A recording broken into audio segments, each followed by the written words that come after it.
आणि अनेक आरोपांमुळे सध्या बीडचं अवघं पोलीस दल आरोपांच्या संशयाच्या भोवऱ्यात सापडले। अशातच संतोष देशमुख हत्या प्रकरणातला एक आरोपी अजूनही फरार आहे। त्यामुळे बीड पोलिसांच्या कार्यक्षमतेवर सुद्धा राजकारण्यांकडून सवाल उपस्थित केले जात आहेत। कृष्ण आंधळे संतोष देशमुख हत्या प्रकरणातला हा आरोपी गेले 50 दिवस फरार आहे। हा कृष्ण आंधळे नेमका आहे कोण आणि त्याच्याबाबत बीड मधल्या आणि इतरही राजकीय नेत्यांनी काय संशय व्यक्त केलाय बघूया। देशमुख हत्या प्रकरणातल्या कृष्ण आंधळेचं काय झालं? 50 दिवसांपासून फरार, आता सापडणारच नाही।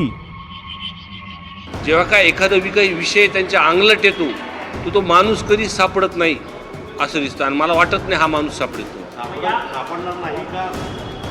जे काही झालं असेल त्याच्यासोबत। शेतकऱ्याचं पोर गुन्हेगारी विश्वात कसं? आणि ते असाच यापूर्वी काही प्रकरणामध्ये बराच कालावधी गायब राहिलेला आहे, पण तो गायब राहावा असं मला काय वाटत नाही। माननीय मुख्यमंत्र्यावरती आणि SIT वरती आमचा विश्वास आहे। संतोष देशमुख हत्या प्रकरणातला फरार आरोपी कृष्ण आंधळे तब्बल 50 दिवस उलटले, पण कृष्ण आंधळेचा काही केल्या पोलिसांना थांग पत्ता लागत नाहीये। सुदर्शन घुले, प्रतीक घुले, सुधीर सांगळे, विष्णू चाटे आणि सिद्धार्थ सोनावणेसह जयराम चाटे यांना पकडण्यात पोलिसांना यश आलं, पण यापैकी एक आरोपी कृष्ण आंधळे अजूनही फरार आहे।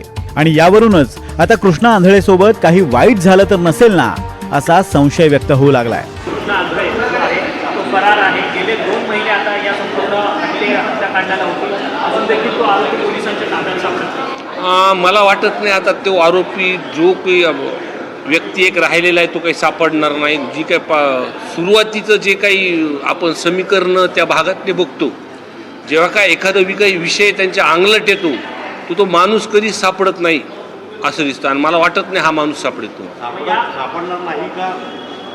जे काही झालं असेल त्याच्यासोबत। आता एवढं जर संदीप क्षीरसागरांना माहीत असेल, आणखीन कुणाला जे काही माहीत असेल, याचा अर्थ मी असा समजतो की त्यांचे आणि त्या आरोपीचे कुठेतरी आता संबंध आहेत आणि ते संबंध असल्याशिवाय ही माहिती त्यांना मिळू कशी शकते?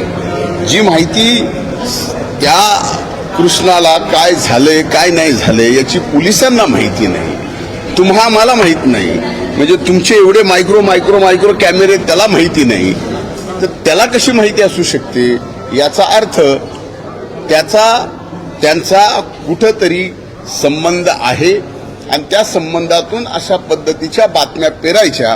तो कृष्णा आंधळे तर हे अतिशय गरीब घरातला हा मुलगा आहे। 5 का 7 पत्र्याचं घर आहे आणि संभाजीनगरला हा शिकायला होता पोलीस दलामध्ये जाण्याची तयारी करण्यासाठी, परंतु यापूर्वी त्याच्या हातून काही गुन्हे घडलेले आहेत, गुन्हेगार आहे आणि त्याला आईबद्दल प्रेम नाही, म्हणजे पोलिसांनी सांगितलं बरं, आई वडिलाबद्दल प्रेम नाही, कुटुंबाबद्दल कुठलीही आशा नाही आणि ते असाच यापूर्वी काही प्रकरणामध्ये बराच कालावधी गायब राहिलेला आहे, पण तो गायब राहावा असं मला काय वाटत नाही।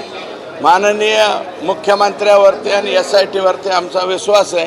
तो राहिलेलं कोकरू बाळ सुद्धा लवकरात लवकर ताब्यात येईल। कृष्ण आंधळेला बीड पोलिसांनी फरार घोषित केले। बीड पोलिसांनी आंधळेचा महाराष्ट्रासह शेजारी राज्यात देखील शोध सुरू केलाय।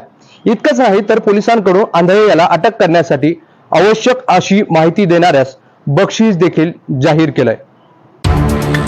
बीड जिल्ह्यात विष्णू चाटेचा राईट हँड म्हणून कृष्ण आंधळेची ओळख। कृष्ण आंधळेवर मारहाण आणि गुंडगिरी प्रकरणात धारूर, अंबाजोगाई आणि परळीत वेगवेगळे गुन्हे दाखल आहेत। 20व्या वर्षी कृष्ण आंधळेनं गुन्हेगारी विश्वात एंट्री केली। विष्णू चाटेच्या संपर्कात आल्यानं त्याची गुन्हेगारी विश्वात एंट्री झाली। तब्बल 1.5 वर्षांपासून पोलिसांच्या रेकॉर्डवर फरार असूनही खुलेआम तो दहशत माजवायचा। कृष्ण आंधळे बीड जिल्ह्यातल्या धारूर तालुक्यातील महिंदवाडीचा रहिवासी। शेतीबरोबर वीट भट्टीवर मुकादम म्हणून सुद्धा तो काम करायचा। गेल्या 4 वर्षात कृष्णावर 6 गंभीर स्वरूपाचे गुन्हे दाखल आहेत। राजकीय कामं करणं, वसुली करणं, खंडणी गोळा करणं आणि लोकांना धमकावणं हे सगळं विष्णू चाटेच्या इशाऱ्यावरून तो करू लागला। पण 1.5 महिन्यांपासून फरार कृष्ण आंधळेचा शोध बीड पोलिसांना लागत नाहीये. आधीच संतोष देशमुख हत्या प्रकरणातल्या बीड पोलिसांच्या भूमिकेनं बीड पोलीस खातं पुरतं बदनाम झालंय आणि त्यामुळेच कृष्णा आंधळेच्या मुसक्या आवळण्याचं आव्हान बीड पोलिसांसमोर असणार आहे. Bureau report, NDTV Marathi.